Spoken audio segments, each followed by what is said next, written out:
Hi friends, இன்னைக்கு வீடியோக்குள்ள போகிறதுக்கு முன்னாடி ஒரு முக்கியமான விஷயம் ஒன்று உங்கள்கிட்ட சொல்லணும். நம்ம சப்ஸ்கிரைபர்ஸ் வந்து நமக்கு இன்ஸ்டாகிராமில் ஒரு வீடியோ ஒன்று ஷேர் பண்ணியிருந்தாங்க. நம்ம டிவி செலிபிரிட்டிஸ் இவங்கெல்லாம் வந்து நாகப்பட்டினத்தில் இருக்கிற தனன்யான்ற ஒரு குழந்தைக்கு ஒரு மெடிக்கல் இஷ்யூ இருக்குது, அதுக்கு ஃபண்ட் ரைஸ் பண்ணிட்டு இருக்காங்க அப்படிங்கிற மாதிரி. அதை பார்த்ததுமே மனசுக்கு ரொம்ப கஷ்டமாக இருந்தது. சரி, நாமளும் ஏதாவது ஹெல்ப் பண்ணலாமா அப்படின்னும் போது ஒரு நிறைய இந்த மாதிரி வருமே, இது உண்மையா பொய்யாங்கிற சந்தேகமும் எனக்கு இருந்தது. நான் ஜேஏல போட்டு கேட்கும்போது அதில் நிறையா இன்ஃபர்மேஷன் மிஸ்மேட்ச் ஆச்சு. ஆக்சுவலாக இவங்க சொல்கிற டிசீஸ் என்னென்னா SMA டைப் 2 அப்படின்ற டிசீஸ் சொல்கிறாங்க. அதுக்கு ஒரு இன்ஜெக்ஷன் போடணும், அதோட ரேட்டு வந்து 9 கோடி ரூபா அப்படின்ற மாதிரி கிளைம் பண்ணுறாங்க. ஆனால் ஏஐல பார்க்கும்போது அதில் இந்த இன்ஜெக்ஷன் வந்து SMA டைப் 1க்கு போடக்கூடியது. இன்னொன்று அந்த இன்ஜெக்ஷனோட ரேட்டு 9 கோடியே கிடையாது, அது 16லேருந்து 18 கோடி ரூபாய் வரும்ன்ற மாதிரி இருந்தது. எனக்கு என்னடா இது இன்ஃபர்மேஷன்லாம் மிஸ்மேட்ச் ஆகுது, இது உண்மையா பொய்யா, நம்ம நம்பி காசு அனுப்பலாமா அப்படிங்கிற மாதிரி நிறைய சந்தேகம்லாம் வர ஆரம்பிச்சது. அப்புறம் இன்னொன்று என்னன்னா, நம்ம இப்படி ஒரு சந்தேகப்பட்டுட்டு நாளைக்கு இது உண்மையா இருந்தால் என்ன செய்யறது, ஒரு குற்ற உணர்ச்சியிலே இருக்கணும்ன்றதுக்காக டைரக்டா அதுல இருந்த நம்பருக்கு அவங்க அந்த குழந்தையோட அப்பாவுக்கே நான் ஃபோன் பண்ணி கேட்டேன். இந்த மாதிரி இன்ஃபர்மேஷன் எல்லாம் மிஸ்மேட்ச் ஆகுதுங்க, இது உண்மைதானா அப்படிங்கிற மாதிரி கேட்டேன். அவர் எனக்கு கிளாரிஃபிகேஷன் கொடுத்தாரு. இந்த மாதிரி இப்போ SMA டைப் 2க்கு இந்த இன்ஜெக்ஷன் போடுறாங்க அப்படின்ற மாதிரி. அது போக வாட்ஸ்அப்ல எனக்கு நாகப்பட்டினத்தோட MP மிஸ்டர் செல்வராஜ் சார் கொடுத்த கவர்மெண்ட் லெட்டர் ஹெட்லேயே இருக்கக்கூடிய லெட்டரை எனக்கு சென்ட் பண்ணியிருந்தாரு. அது போக டாக்டர் கொடுத்த அந்த பிரிஸ்கிரிப்ஷனையும் சென்ட் பண்ணாரு. அதெல்லாம் வச்சு செக் பண்ணும்போது இன்ஃபர்மேஷன்லாம் கரெக்ட் தான் அப்படிங்கிற மாதிரி ஜென்யூன்ற மாதிரி தெரிஞ்சுக்கிட்டேன். ஸோ நாமளே எல்லாரும் மாதிரியுமே இந்த இன்ஃபர்மேஷனை அவங்க எல்லாருக்கும் ஷேர் பண்ணலாம் அப்படிங்கிறதுக்கு முன்னாடி நாம ஏதாவது ஹெல்ப் பண்ணிட்டு பண்ணலாம் அப்படிங்கிறதுக்காக ஏன் சைடுல இருந்து ஆல்ரெடி நம்ம பிக் பாஸ் பண்ணும்போது வந்த நம்ம காசுல வந்து எங்கேயாவது ஒரு 10,000 ரூபாய் வந்து நம்ம டொனேட் பண்ணலாம், ஏதாவது ஒரு ஆசிரமத்துக்கோ ஒரு நாள் சாப்பாடோ ஏதாவது ஒன்று பண்ணலாங்கிற மாதிரி தான் ஐடியால இருந்தேன். இப்படி ஒரு இதை கேள்விப்பட்டதும் சரி, அங்க கொடுக்கறதுக்கு பதிலா ஒரு நாள் சாப்பாடை விட ஒரு குழந்தையோட உயிர் ரொம்ப முக்கியம் அப்படின்றதுனால உங்களோட காசு, நீங்க எனக்கு சப்போர்ட் பண்ணதுனால கிடைச்ச காசுல நம்மளோட பங்கா நான் அந்த 10,000 ரூபாய் அவங்களுக்கு அனுப்பிச்சிட்டேன். என்னால கொடுக்க முடிஞ்ச அமௌண்ட் அவ்வளவுதான். நான் ஒன்றும் அந்த அளவுக்கு பெரிய கிரியேட்டர்லாம் கிடையாது, உங்களுக்கே தெரியும். நம்ம ஒரு சின்ன கிரியேட்டர் தான். ஸோ என்னால் முடிஞ்ச அளவுக்கு இந்த 10,000 என்னால் முடிஞ்சது, நான் அதை செஞ்சுட்டேன். நம்ம வீடியோ பார்க்குற ஒவ்வொருத்தரும் கொஞ்சம் சப்போர்ட் பண்ணீங்கன்னா ஆளுக்கு 1 ரூபாயோ, ஒரு 20 ரூபாயோ, 10 ரூபாயோ, 50 ரூபாயோ, 100 ரூபாயோ, ஏதோ ஒரு அமௌண்ட்டு நீங்க தயவு செஞ்சு ஒவ்வொருத்தரும் அனுப்பிச்சிட்டு தயவு செஞ்சு நீங்க கமெண்ட்ல சொல்லுங்க. நம்மளால முடிஞ்சது அந்த குழந்தையோட உயிரை காப்பாற்ற முடிஞ்சா அது ரொம்ப பெரிய விஷயமா இருக்கும். அடுத்த நிமிஷம் நிச்சயமில்லாத வாழ்க்கைங்க, முடிஞ்ச வரைக்கும் எல்லாரையும் சந்தோஷப்படுத்துவோம். சரிங்க, வாங்க இதுக்கப்புறமா நம்ம வீடியோக்குள்ள போயிடலாம். டேய் யாரா நீ? டேய் என்கிட்ட இருந்து நீ தனலட்சுமி தூக்கிட்டு போயேன், நான் வேற பண்ண கட்டிப்பேன்.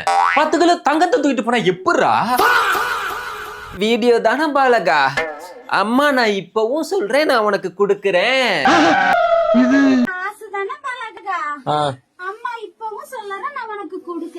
எப்படி நம்புவேன்? ஆத்தா நான் அவன்கிட்ட கொடுத்துட்டேன், நாளைக்கு அவனுக்கு கொடுப்பான், நீ பாத்துட்டு போ பாலகா.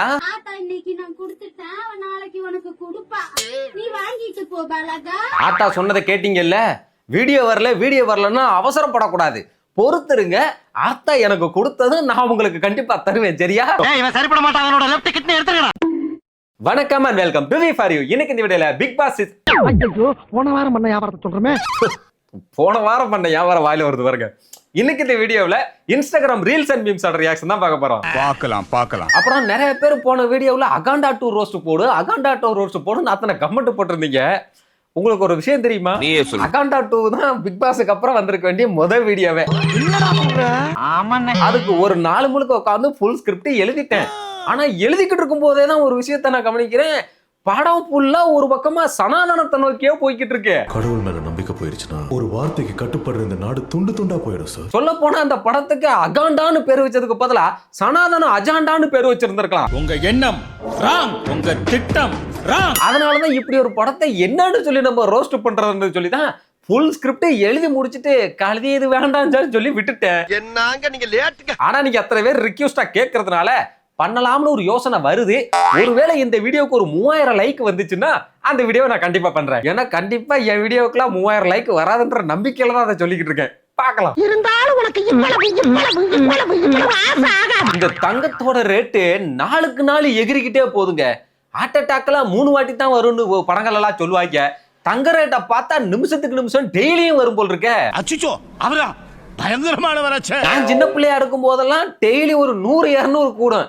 இப்பெல்லாம் ஏறினா ஒரு அடி 5000-10,000 தான் ஏறுது. ஆனாலும் பாருங்க, எவ்வளவு ரேட் ஏறினாலும் ஏதோ துணி கடையில கூட்டம் கூடுற மாதிரி அவ்வளவு கூட்டம் இருக்குது நகை கடைக்கல. நீங்களா யாருடா? இப்படி தங்க விலை தாறுமாறா ஏறிக்கிட்டு இருக்கிற நேரத்துல தங்கத்தை எப்படி பாதுகாப்பா வைக்கலாம் அப்படின்னு ஒரு அக்கா ஒருத்தவங்க சொல்லி கொடுத்துருக்காங்க. அது என்னன்னு பாப்போம் வாங்க. ஒரு நாளோ இல்ல 2 நாளோ வெளியூருக்கு எங்கேயாவது போக வேண்டியது வரும், அவசரமா கிளம்ப வேண்டியது வரும். ஆமா கண்டிப்பா. அந்த மாதிரி சமயங்கள்ல இந்த மாதிரி ஒரு பேப்பர் எடுத்துட்டு அதுல வந்து நீங்க இந்த பணம் நகை வச்சு நல்லா சுருட்டி விட்டுருங்க. இப்போ வந்து உங்க வீட்ல ஜன்னலுக்கு கதவுக்கெல்லாம் வந்து கர்டன்ஸ் எல்லாம் போட்டிருப்பீங்க. அந்த ராட் உள்ள ஹோல்ஸ் தான் இருக்கும். சோ அந்த ஹோல்ஸ்க்குள்ள நம்ம இந்த சுருட்டி வச்ச பேப்பர் வந்து வச்சு விட்டணும். அவ்வளவுதாங்க. நீங்க தைரியமா வந்து பயமே இல்லாம ஊருக்கு போயிட்டு வரலாம். சமூகம் பெரிய இடம் போல் இருக்கு. நல்ல ஐடியாவா இருக்குது இல்லைங்க. ஆனா பாருங்க, நானும் அக்கா சொன்ன மாதிரியே அந்த பேப்பர்லாம் சுருட்டி அந்த ராடுக்குள்ள வச்சுட்டு ஊருக்கு போனேன். திரும்பி வந்து பார்த்தா அந்த பேப்பர்ல தங்கமே இல்ல. ஏன் திமுங்களா? எப்படின்னு கேக்குறீங்களா? ஏன்னா என்கிட்ட டீ குடிக்கவே காசு இல்ல. இதுல எங்க இருந்து நான் தங்கத்தை வாங்கி அதை நான் ஒளிச்சு வச்சுட்டு போறது? என்ன எனக்கு சாப்பிடவே காசு இல்ல, அதுக்கு இதுல காசு. அட தங்கத்தை விடுங்க. அந்த அக்கா பக்கத்துல ஒரு 500 ரூபா தாளை வச்சு மடிச்சுச்சே. அந்த 500 ரூபா தாளை நான் முழுசா பார்த்தேன் பல மாசத்துக்கு மேல ஆகுது. ஏன்னா இப்பெல்லாம் ஃபுல்லா ஜிபே தான். காமெடி வேண்டாம், நான் சொல்லிட்டேன். நானு காமெடி பண்ணாத.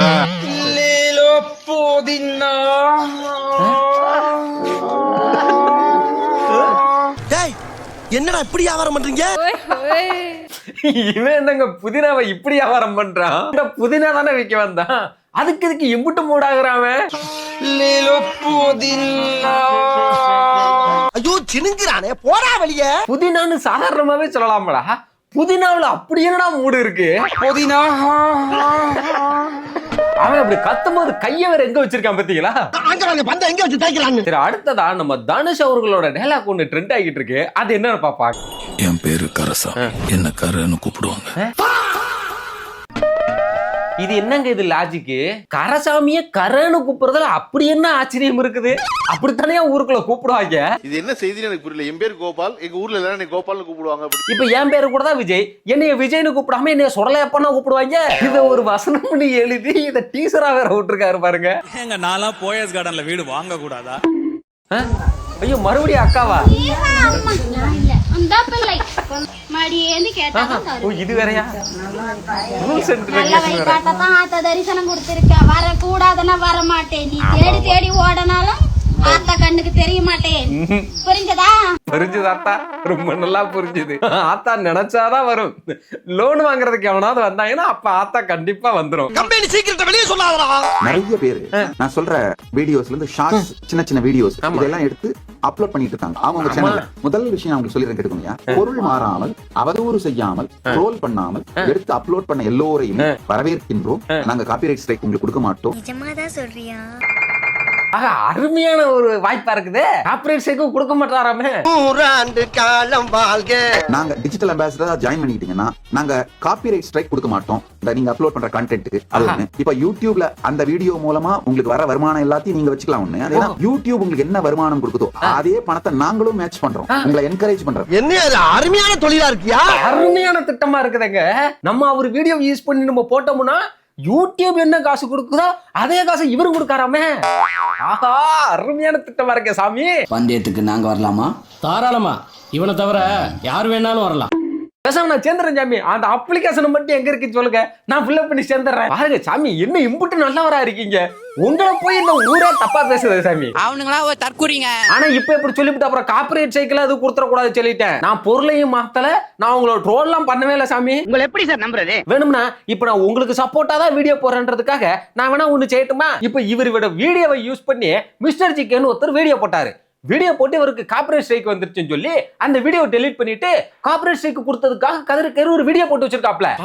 சோஷியல் மீடியால நீங்க ஒரு கருத்தை போடுறீங்க, அதற்கான எதிர்கருத்தை நான் திரும்ப சோஷியல் மீடியாலேயே போடுறேன். இது தப்புன்னு சொன்னா எப்படி? நீங்க அவர் வீடியோவை யூஸ் பண்ணா உங்களுக்கு கார்ப்பரேட் ஸ்ட்ரைக் கொடுக்காம காம்பன்சேஷன் பேமெண்டா கொடுப்பாங்க. நீங்க அவரோட டிஜிட்டல் அம்பாசிடரா சேர்ந்துட்டு அதுக்கப்புறமா நீங்க அவர் வீடியோ யூஸ் பண்ணிருந்தீங்கன்னா உங்களுக்கு ஸ்ட்ரைக் வந்திருக்காது. என்ன மாதிரி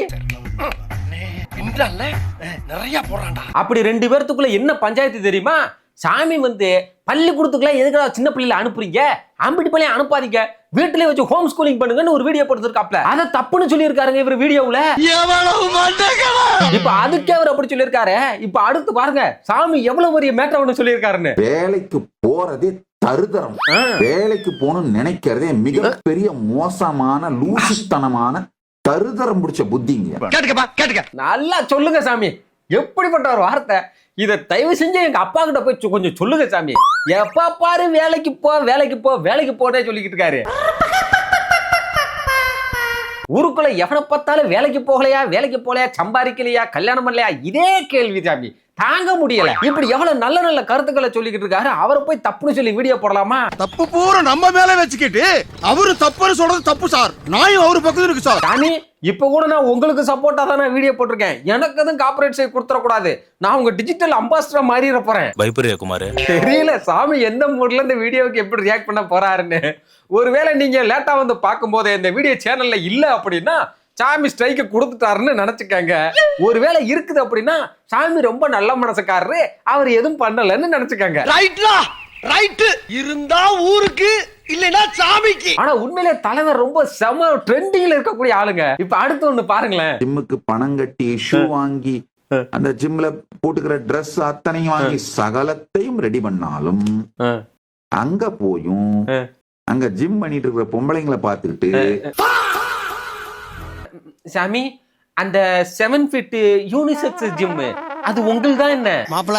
இவன் தான் எங்கேயோ செமத்தியா வாங்கியிருக்கான். இல்ல வேற யாராவது ஜிம்ம நல்லா ஒர்க் அவுட் பண்றவங்களை பார்த்துட்டு ஆஹா இந்த வருஷமாவது ஹெல்த்தி ஆயிரணும் வேகமா முடிவு பண்றீங்க. மனசுக்குள்ள நினைச்சத பேரோட சொல்றாரு. உங்க லைஃப்ல மேஜர் கமாண்டை எல்லாம் ஜெனரேட் பண்றது உங்க ரீப்ரொடக்ஷன் சிஸ்டம் தான், பிரெயினே இல்ல. பெருமான் 2 கொடுத்தாராம், மேலையும் கீழையும் சகஸ்திராரத்தையும் மூலாதாரத்தையும். ஆனா 2ல 1 தான் ஒரு நேரத்துல வேலை செய்யும்னு சொல்லி எழுதி வச்சுட்டாராம். புரிஞ்சவங்களாம் புரிஞ்சுக்கோங்க. தெரிஞ்சுக்க புரிஞ்சுக்க, கரெக்டா இருந்தா புரட்டா. இது என்னங்க புதுசா இருக்கு? கீழே வேலை செய்யும் போது மேல வேலை செய்யாது, மேல வேலை செய்யும் போது கீழே வேலை செய்யாது. நீங்க சொல்றது உண்மைதான் சாமி, எனக்கு நம்பிக்கை இருக்கு. நான் நம்புறேன் சாமி, நான் நம்புறேன். புரிஞ்சவன் புரிஞ்சுக்கோ, புரியாதவன் புரிஞ்சவங்க கேட்டு தெரிஞ்சுக்க. ரொம்ப அழகான பொண்ணை கட்டிக்காத, அடுத்த மாசப்படுவான். ரொம்ப அசிங்கமான பொண்ணையும் கட்டிக்காத, நாளைக்கு உனக்கே பிடிக்காம போயிடும். உன்னை விட உயரமா இருக்கிற பொண்ணை கட்டிக்காத, அவகிட்ட அண்ணாந்து பேசிய கழுத்து சுளிக்கிடும். குள்ளமா இருக்கிற பொண்ணை கட்டிக்காத, குனிஞ்ச தலை நிமிரவே முடியாது. ரொம்ப படிச்ச பொண்ணை கட்டிக்காத, உன்னை மதிக்கவே மாட்டா. என்ன சாமி இது லிஸ்ட் பெருசா போய்கிட்டே இருக்கு. அப்ப எந்த பொண்ணை தான் கட்டிக்கிறது? எதுவுமே முக்கியம் இல்லடா. நாட்டுல அவனோட 1008 வேலை இருக்கு, போய் வேலையை பாருங்க. அதுக்காக படிக்காத பொண்ணை கட்டிடாத. நீ சொல்றது அவளுக்கு ஒண்ணும் புரியாது. சொன்னா வேண்டா கேக்குறான். சாமி, இப்படி எந்த எதிர்பார்ப்புமே இல்லாம பொண்ணுன்னு ஒண்ணு கட்டிக்கிட்டாலே போதும்னு ஒரு கூட்டம் ஒண்ணு வாழ்ந்துகிட்டு இருக்கே, அதுக்கு என்னதான் சாமி பதிலு? ஐயோ நான் 90s கிட் சாமி, எனக்கு பொண்ணு கிடைக்கல. நீ உயிரோட இருக்கிறதே தப்பு, உனக்கு பொண்ணு கிடைக்கல புலம்பரியா? நீ எல்லாம் பிறந்ததே ஒரு சாபக்கேடு. முடிஞ்சா இன்னைக்கே போய் செத்துரு. மண்ணு மேல ஆசைப்பட்ட பல்வாள் தேவனும் செத்து போயிட்டான். பொண்ணு மேல ஆசைப்பட்ட பாகுபலியும் செத்து போயிட்டான். எது மேலயும் ஆசைப்படாத கட்டப்பா தான் கடைசி வரைக்கும் இருந்தான் பார்ப்பா. அதுக்குன்னு கட்டப்பாம்பாரியே கடைசி வரைக்கும் கல்யாணமே பண்ணாம தன் கையே தனக்குதவின்னு தன்னம்பிக்கையோட அப்படி பேர் வாழ்ந்துட்டு போங்கறான்னு சொல்றாரு சாமி.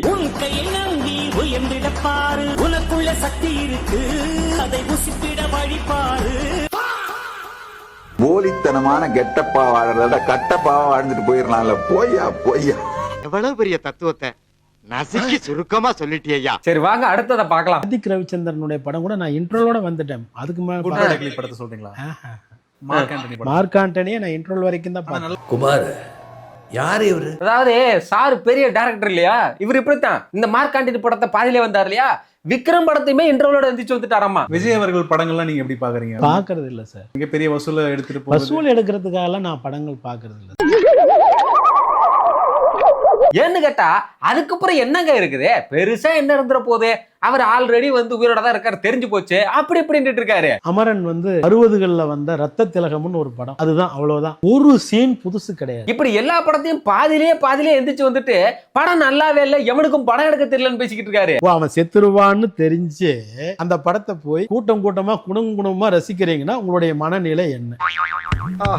காலங்காத்தால ஒரு ரூசு போயிட்டு வந்து சிக்கிட்டமே. இப்படி இவர் எல்லா படத்துலயும் இன்டர்வல்லையே எந்திரிச்சு வந்ததுனாலதான் இவர் படத்துக்கு 50 பேரு டைட்டில் கார்டுலயே எந்திரிச்சு வந்திருப்பாங்க போல் இருக்கு. பயோகிராஃபியே எப்படி அவங்களோட லைஃப் ஸ்டைல் இருந்தது? சரி, அங்க இருந்த ஒரே ஒரு பயோகிராபி, ஒரே ஒரு பயோ மெடிசன் சாய் பல்லவி. ஐயா இந்த பயல்ட்ட என்ன காப்பாத்தி விடுங்க ஐயா. இது போக விக்ரமோட ஆக்டிங்க பத்தி ஒண்ணு சொல்லியிருந்தாப்ல, அவருக்கு நடிக்கவே தெரியாது, அவருக்கு சொந்தமா நடிப்பே தெரியாது.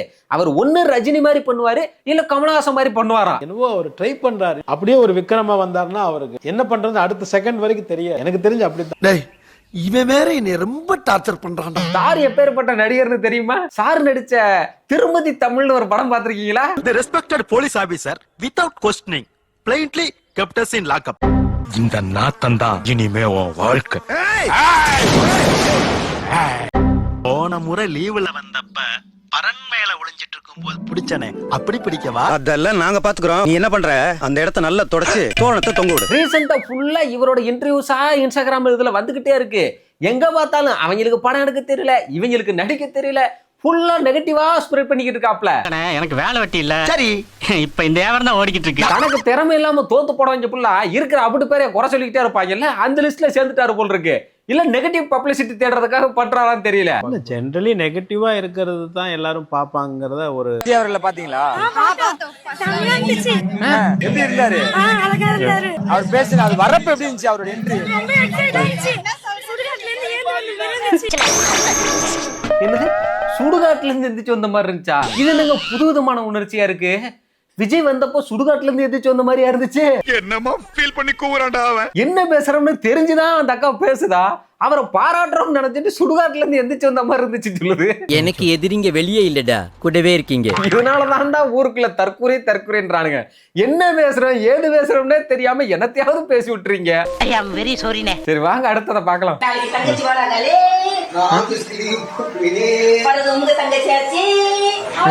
இப்ப இந்த வீடியோவோட கான்டெக்ஸ்ட் என்னங்க மீனிங் இது? எனக்கு ஒண்ணுமே புரியலையடா. மதர், நான் ஒரே குழப்பத்துல வாழ்ந்துட்டு இருக்கிற மதர். டேய் மார்க் சுக்கர்பர்க், தயவு செஞ்சு 50 வயசுக்கு மேல இனிமே ஆன்லைன்ல வரக்கூடாதுன்னு பேர்ன் பண்ணுங்கடா. முடியலடா. என் வாழ்க்கையில இன்னும் நான் எல்லா குடும்பங்களை பார்க்கணும்னு இருக்கும் எனக்கே தெரியல. ஓகே மக்களே, வீடியோவோட எண்டுக்கு வந்தாச்சு. கடைசியா ஒரு வீடியோ. இந்த வீடியோ நான் ரொம்ப நாளைக்கு முன்னாடி இவரோட தான் பார்த்தேன். ஆனா அது பிக் பாஸ் சமயம்ன்றதுனால நான் பண்ண முடியல. இவர் ரொம்ப அறிவுபூர்வமா பேசுவாரு, ரொம்ப அறிவாளின்னு நினைச்சுக்கிட்டு இருந்தோம். ஆனா அவரோட ஜெனரல் நாலேஜ் லெவல் எந்த அளவுக்கு இருக்கு அப்படிங்கறத இந்த வீடியோ பார்த்து நானே ஷாக் ஆயிட்டேன். நான் வந்துட்டு ஒரு 10 லட்ச ரூபாய்க்கு எஃப்டி ஓபன் பண்றேன்னு வச்சுக்கோங்க. எனக்கு வந்துட்டு ஒரு வருஷத்துக்கு 7% ரிட்டர்ன் சொல்லிடுறான். 70,000 ரூபாய் எனக்கு கையில கிடைக்கும். அப்ப 70,000 கொடுக்கறதுக்கு அவன் ஏதாவது பண்ணணும்ல. அவன் என்ன பண்றானா, என் 10 லட்சம் எடுத்துட்டு போயிட்டு பிரபு மாதிரி ஒரு ஆள் கிட்ட வந்துட்டு 13%க்கு வீட்டு லோன் கொடுக்குறான். பிரபு வந்து 13% வட்டி கட்டுவாரா? அப்ப எவ்வளவு வரும்? 1,30,000 வருமா? அப்ப எனக்கு அவன் எவ்வளவு தரணும்? 7% தரணுமா? அப்ப ரிமைனிங் 60,000 அவனுக்கு. அவ்வளவுதான். அப்ப பேங்க் ஒரு பிசினஸா? அதுவே உனக்கு இப்பதான் தெரியுதாயா? அடப்பாவீங்களா, இப்பதான் இதையே கண்டுபிடிக்கிறீங்களா? இல்ல எனக்கு புரியல. அப்ப இவ்வளவு நாளா பேங்க் எப்படி ரன் ஆகுதுன்னு நினைச்சுக்கிட்டு இருந்தீங்க? சும்மா நம்ம காசப்பெல்லாம் வாங்கி அவன் கையிலேயே வச்சுக்கிட்டு நமக்கு வட்டி மட்டும் கொடுத்துக்கிட்டே இருப்பான்னு நினைச்சுக்கிட்டு இருந்தீங்களா? ஊருக்குள்ள எல்லா வீடியோலும் வார்த்தைக்கு வார்த்தை புலனாய்வு புள்ளி ரிசர்ச்ல கிங்னு பேசிக்கிட்டு தர்றாப்ல. இப்ப என்ன தரதா ரிசர்ச் பண்ணீங்க? அப்போ ஒரு பேங்க்னாலே நம்ம அவங்ககிட்ட சேவிங்ஸுக்காக போடுற அமௌண்டா இருக்கட்டும், இல்ல எஃப்டில போடுறதா இருக்கட்டும், அதெல்லாம் வாங்கி ஒண்ணு அவன் லோனு கொடுத்து சம்பாதிப்பான், இல்ல கோல்டு அடகு வைக்கிறான், அவங்களுக்கு கொடுத்து வட்டி வாங்கி சம்பாரிச்சுக்கிட்டு அதுல அவன் எடுத்துக்கிட்டு தான் நமக்கு அதுக்கான அந்த வட்டியை நம்ம கொடுப்பான். அங்க பேங்க்ல வேலை பாக்குறவங்களுக்கு வேற எப்படி சம்பளம் கொடுப்பாங்க? அவங்க அவன் கை காசு போட்டு கொடுப்பான்னு நினைச்சுக்கிட்டு இருந்தீங்களா இவ்வளவு நாளா? இதுல அவர் கேட்ட கேள்வியில இவருக்கு ஷாக்கு வேற வந்துருச்சு. அப்போ இப்படித்தான் ஒர்க் ஆகுதாமா? அப்ப பேங்க் ஒரு பிசினஸா? உன்னை நான் என்னமோ நினைச்சுக்கிட்டு இருந்தேனையா, நீ என்னையா இது கூட தெரியாம இருந்திருக்க? என்னத்த ரிசர்ச் பண்ணி என்னத்த புலனாய்வு பண்ணியப்போ? அவ்வளவுதான் மக்களே, இதோட இன்றைக்கு வீடியோ முடிஞ்சு போச்சு. இன்னைக்கு வீடியோ எப்படி இருந்துச்சு அப்படின்றத மறக்காம கமெண்ட் செக்ஷன்ல சொல்லுங்க. இந்த வீடியோ உங்களுக்கு பிடிச்சிருந்தா வீடியோக்கு லைக் பண்ணுங்க, ஷேர் பண்ணுங்க, கமெண்ட் பண்ணுங்க. மறக்காம நம்ம சேனலுக்கு சப்ஸ்கிரைப் பண்ணுங்க. நான் அடுத்த ஒரு நல்ல வீடியோல வந்து உங்களை சந்திக்கிறேன். அது வரைக்கும் டாடா.